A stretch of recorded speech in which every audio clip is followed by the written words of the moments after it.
To the deal.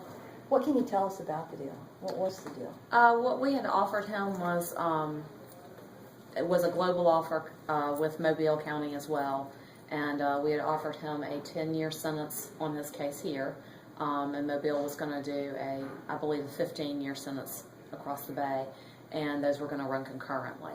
What he's looking at is on his charge here is a range of 2 to 20. And in Mobile, most of his charges are Class A felonies with a child less than 12, where he's looking at a minimum mandatory of 20 years to serve on each of those. All of these cases can be run consecutively for the most part, so he would be looking at a substantial amount of time by taking it to trial. You seem to be pretty disappointed he didn't accept. Yeah, I'm disappointed anytime that somebody doesn't take responsibility and for their actions, but everybody has the right to a trial, and so we'll give him one. And when will that be?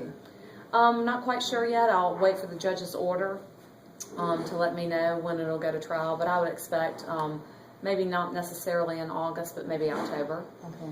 I know the trial term starts next week, correct? Starts next week. So obviously, when somebody tells you that they're going to plead guilty, you kind of call off preparations, and 2 days before trial term is not an adequate amount of time to prepare for a case like this. Okay. Now, you had the family here today, and, I did. and obviously you spent some time afterwards talking with them.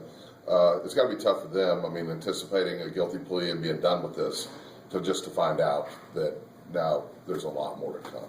It is. It's always hard on our victims. It's always hard on their family in situations like that, but I feel like I did a good job of preparing them for we never know what's going to happen in that courtroom, and until it's done, it's not done.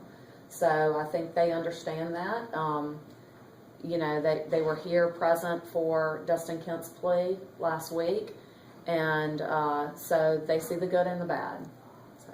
And then this afternoon you've got Holland Jr. and Wood.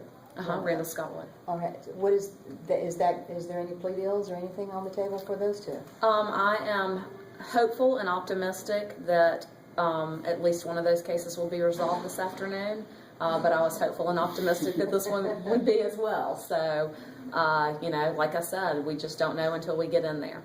Wood will be before a Mobile County judge tomorrow. Is there any kind of a global deal for that as well? There was a global offer on that, and until it goes in front of the judge, I'd rather not discuss that. Did you have any hint that there was any hesitation on his part today? Not prior to today. Once he got in here, you know, you can kind of tell when things are taking a little longer than normal, that maybe not everything's kosher. So I kind of was beginning to get that feeling that he was having some trouble with things. I was hoping that it was trouble with forms, but he says that wasn't it. So.